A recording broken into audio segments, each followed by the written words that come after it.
Hello, my name is Dr. Shakita Hargrove, and I want to thank you for listening in on Heal from Trauma. The handout for this topic is available below this video or on the website. Let's get started. While navigating through Heal from Trauma, we're going to start by talking about trauma and what trauma is. Trauma is defined as a deeply distressing or disturbing experience. Trauma is an event, a series of events, or set of circumstances that is experienced by an individual as physically or emotionally harmful or threatening, and that can have lasting adverse effects on the individual's functioning and physical, social, emotional well being. There are various types of trauma. There are natural disasters such as hurricanes, tsunamis. There is sexual abuse. There is physical abuse. There is domestic and intimate partner violence.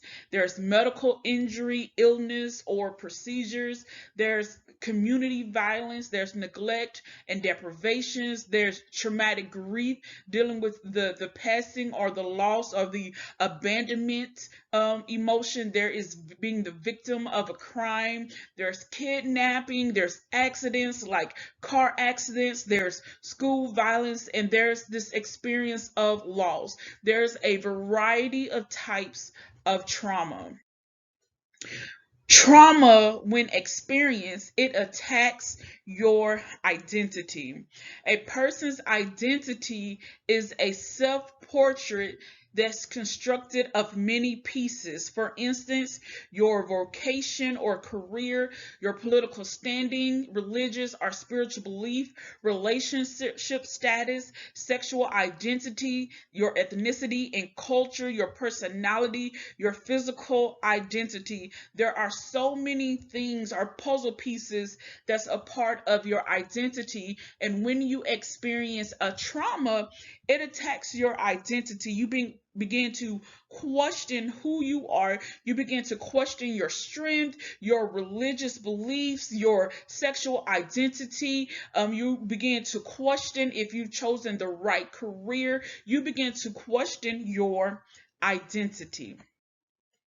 And so, how does trauma attack or affect your identity? And we're going to discuss these three things within the topic today. So, we're going to deal with maladaptive behaviors, intrusive thoughts, and post traumatic stress.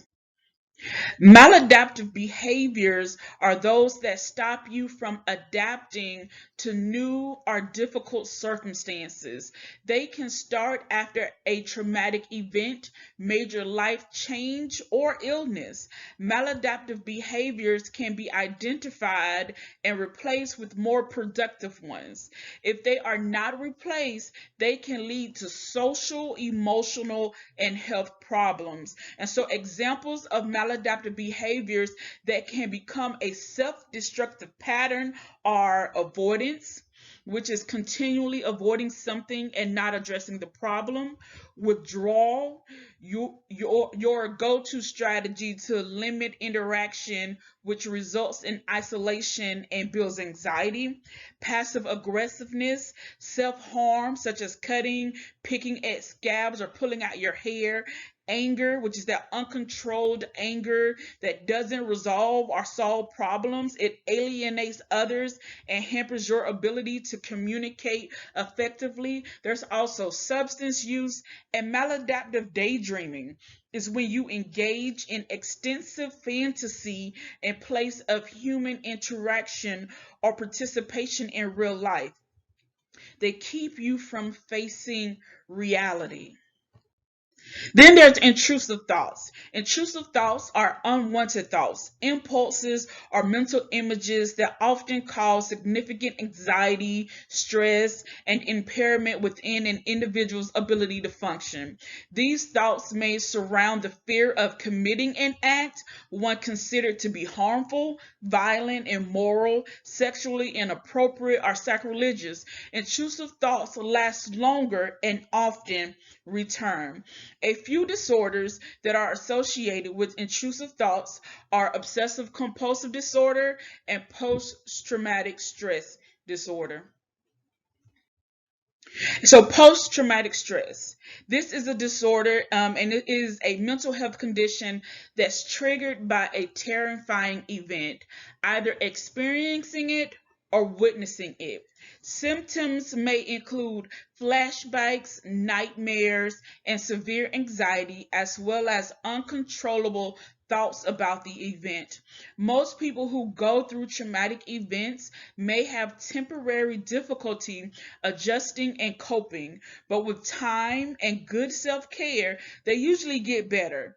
If the symptoms get worse, last for months or even years, and interfere with your day to day functioning, you may have PTSD. Post traumatic stress disorder symptoms may start within 1 month of a traumatic event, but sometimes symptoms may not appear until years after the event. These symptoms cause significant problems in social or work situation and in relationships. They can also interfere with your ability to go about your normal daily tasks. PTSD symptoms are generally grouped into four types: intrusive memories, avoidance, negative changes in thinking and mood, and changes in physical and emotional reactions. Symptoms can vary over time and vary from person to person. Doctors aren't sure why some people get PTSD.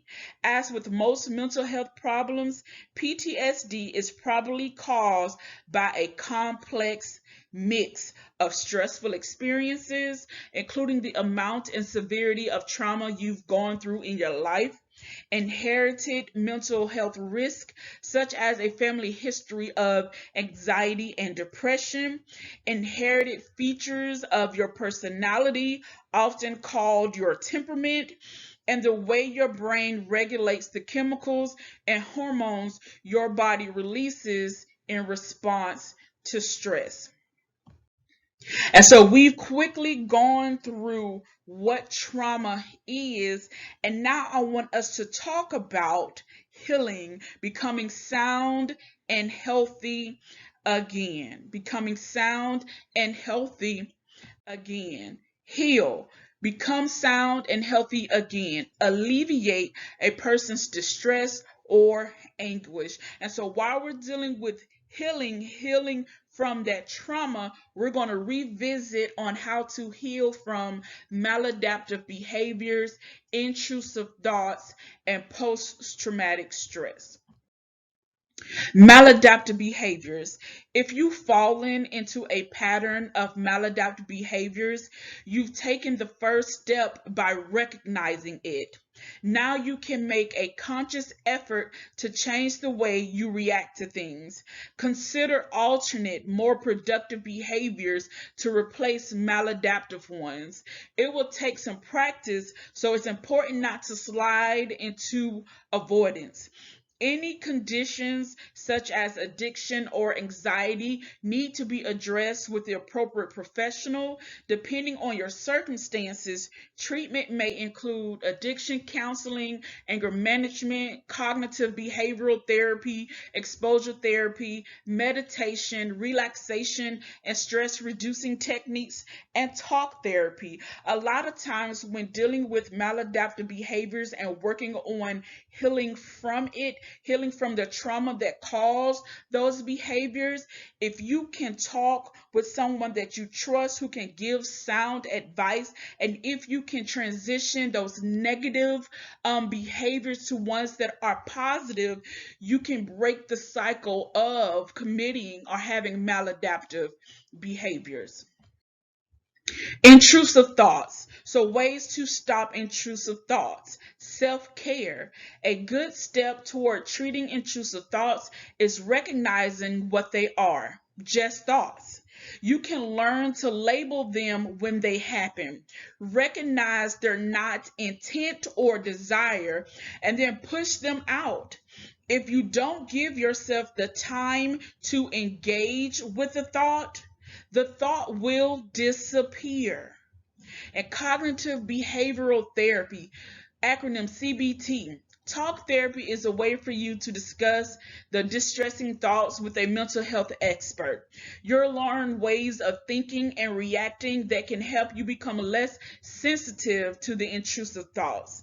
In a controlled setting, your therapist may also expose you to triggers, which we'll talk about later, for your intrusive thoughts so you can develop healthy responses. And then there's also medication. A healthcare provider may prescribe you medication to help balance chemicals in your brain. This is common for conditions like OCD and depression. These drugs include antidepressants, selective serotonin reuptake inhibitors, and serotonin reuptake inhibitors. So it just depends on what method works best for you to manage those intrusive thoughts. And when we're talking about intrusive thoughts, they come randomly. They come because they're triggered. They come because you may have smelled something, seen something, heard something. It just comes out of nowhere as it may appear. But what you have to do is recognize that it's a thought and then replace that thought with something positive.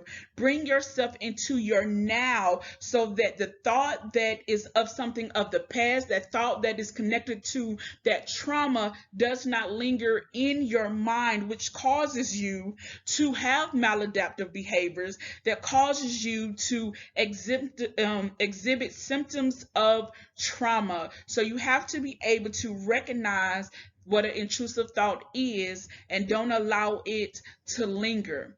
Because when you don't engage with the thought, when you don't dive into the thought and try to remember everything that's associated with that thought will disappear.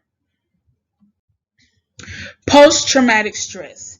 After surviving a traumatic event, many people have PTSD-like symptoms at first, such as being unable to stop thinking about what happened. Fear, anxiety, anger, depression, guilt, all are common reactions to trauma. However, the majority of people exposed to trauma do not develop long-term post-traumatic stress disorder.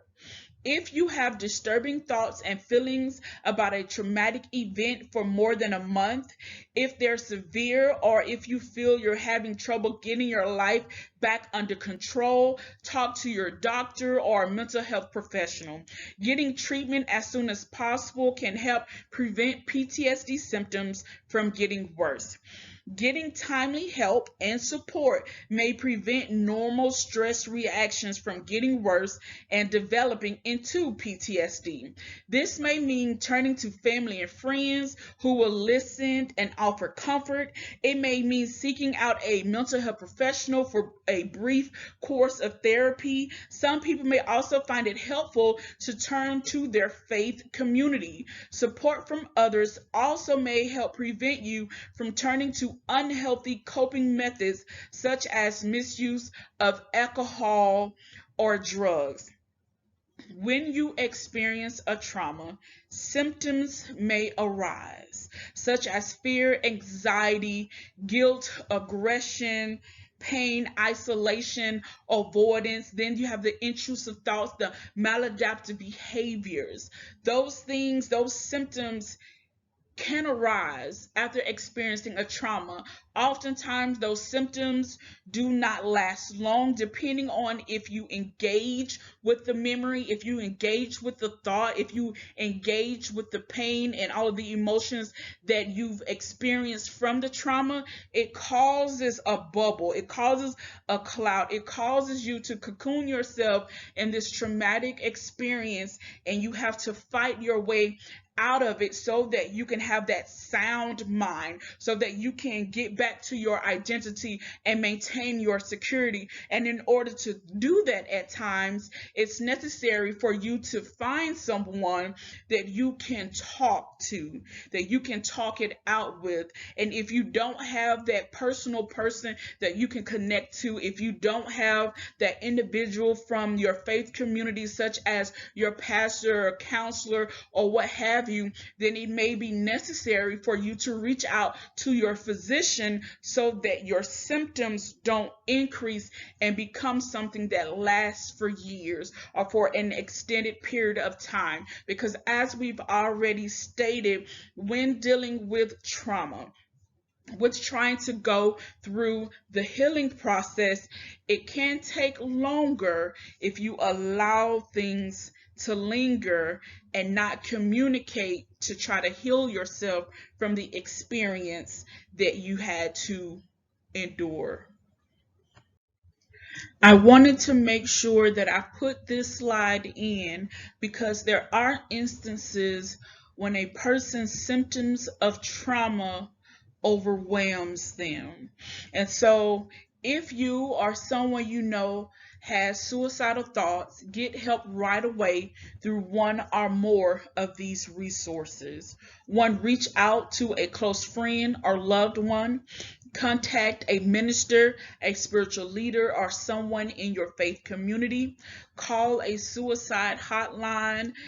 In the United States, call the National Suicide Prevention Lifeline at 1-800-273-TALK, which is 1-800-273-8255 to reach a trained counselor. Use that same number and press 1 to reach the Veterans Crisis Line, or make an appointment with your doctor or mental health professional.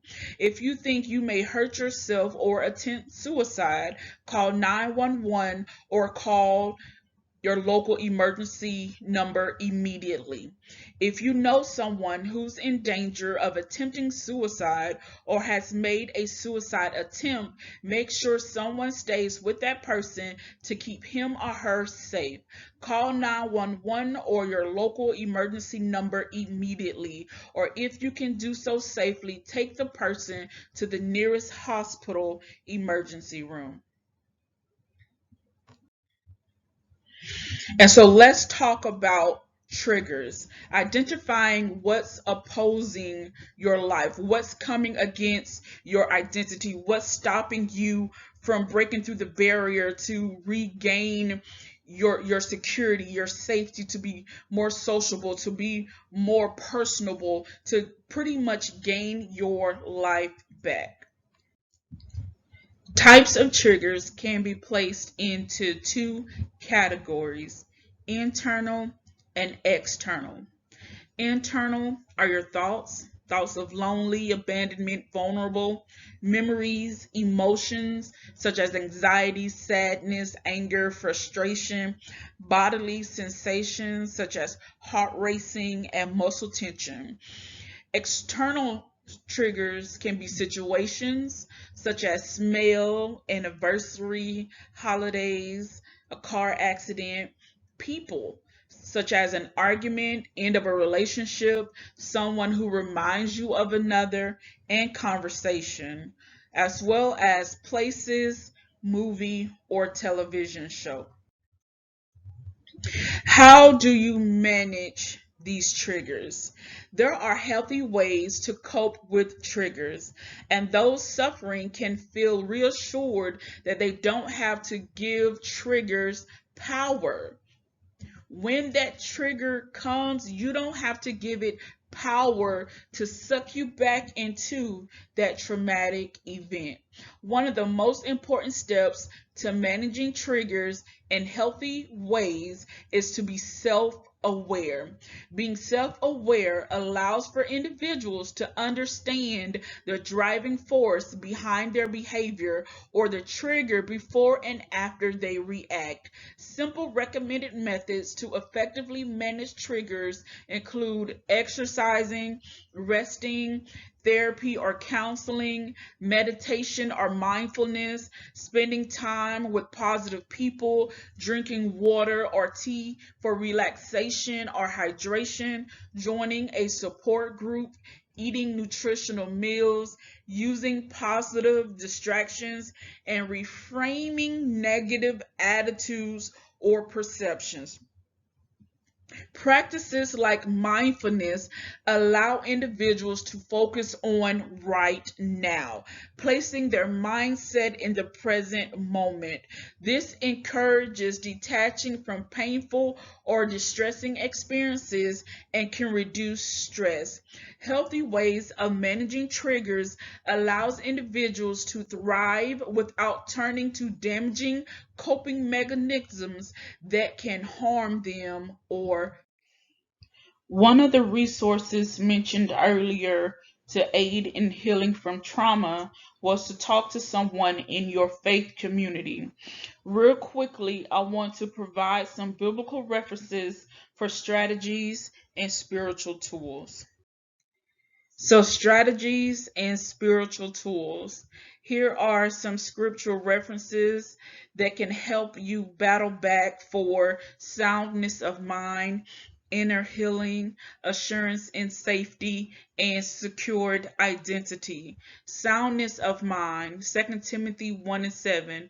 For God hath not given us the spirit of fear, but of power and of love and of a sound mind. So when those intrusive thoughts begin to come, battle back. Do not engage with those thoughts.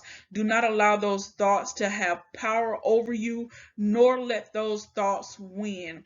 Make sure you understand that God has not given you the spirit of fear, but He's giving you power, love, and a sound mind. And inner healing. Psalm 147:3. He healeth the broken in heart and bindeth up their wounds. When experiencing a traumatic event, there's pain. There's a sense of loss. There's a sense of heartache and heartbreak depending on the kind of trauma that you've experienced as well as who committed the trauma.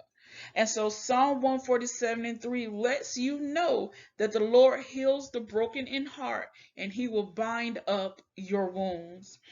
Assurance in safety. Psalm 4:8. In peace I will lie down and sleep, for you alone, Lord, make me dwell in safety. Sometimes memories come in dreams, in those maladaptive daydreaming, in the night terrors. And so it is good to meditate on the positive scripture and the word from the Lord that is saying to you in Psalm 4:8 that you will be able to lie down in peace and sleep in peace because the Lord will make you dwell in safety. A lot of times when dealing with the healing process of a traumatic event, one will recognize that their physical safety, emotional safety has been disturbed. And so there's a sense of vulnerability and also the sense of not being secured in your place. But when you know the Lord and have a relationship with Him, you know that He gives you a safe place to dwell in. He protects you under His shadow. And then going into secured identity, 1 Peter 2:9. But you are not like that, for you are a chosen people. You are royal priests, a holy nation, God's very own possession. As a result, you can show others the goodness of God, for He called you out of the darkness into His wonderful light. When dealing with trauma, trying to process it, trying to get back your identity, trying to find your place and quote unquote get back to you, it's knowing who your identity is in Christ and working your way back to that place of healing and security in your identity. So allow the Lord to pull you, to tug you, to draw you out of that dark place of depression, that dark place of anxiety, isolation, avoidance. Allow Him to draw you out of that dark place and place you into His wonderful light. Allow Him to heal you through the process. Don't combat the process of healing.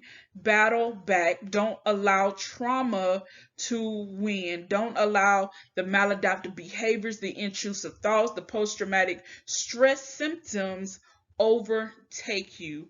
Win in your healing. Win with the help of the Lord.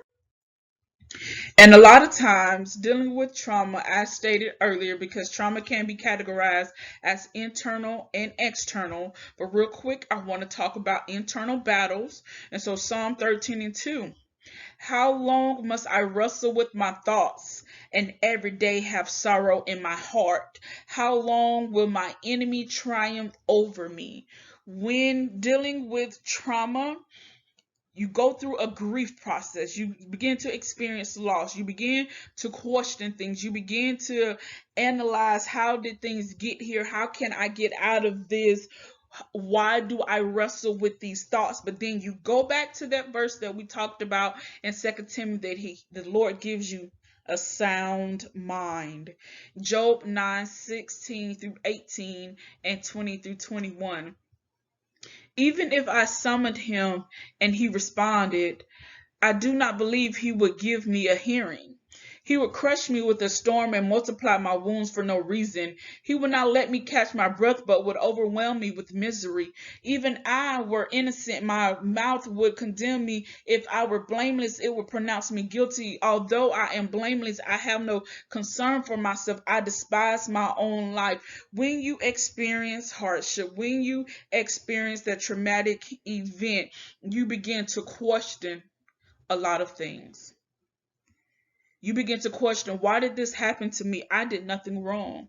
I was an innocent person. I was minding my business, but this happened to me. What is going on? If I tell my story, no one is going to believe me. They're not going to do anything but judge me. And so what happens is you start having all of these internal battles. Internal battles. So as we discussed through Heal from Trauma, you have to heal from the inside out. You have to be able to find your source, find your voice, and begin to decree and declare your healing, your restoration, your victory in the midst of or out of this traumatic event. And you have to be able to understand that it is a process. And as it has been stated multiple times, don't engage with the intrusive thoughts. They are thoughts. And what happens is when you allow these thoughts to overtake you and overwhelm you, your identity is affected. Your identity is in Christ is being impacted, because now you're internalizing everything and you're not releasing the power. You're not releasing the connection. You're not releasing whatever spirits that's connected to the trauma. You're allowing them to abide and wrestle with your peace. And so manage your triggers. Isaiah 41:10.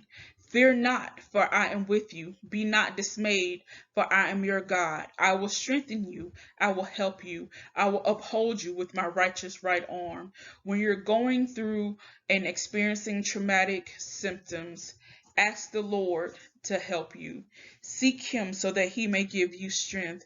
Seek him so that he may protect you and uphold you. Seek him so that you will not be in a place of being dismayed, vulnerable, in a place of anxiety and depression, a place of darkness. Seek him so that he can help you. Reach out your hand, take him by his righteous right hand, and allow him to help you. And 1 Peter 5:7, casting all your anxieties on him because he cares for you. Have that moment, as it was stated before, in sources or steps or tools on how to heal. Meditate with the Lord. Have a talk with him. Commune with him, and cast all of your cares and concerns, casting all of your anxieties, the things that have happened that has now limited your movement. Cast all your anxieties on him, because trust and believe he does care for you. It is my hope that you were able to grab something from Heal from Trauma to assist yourself and another. Make sure that you download the handout and use it as a reference as needed.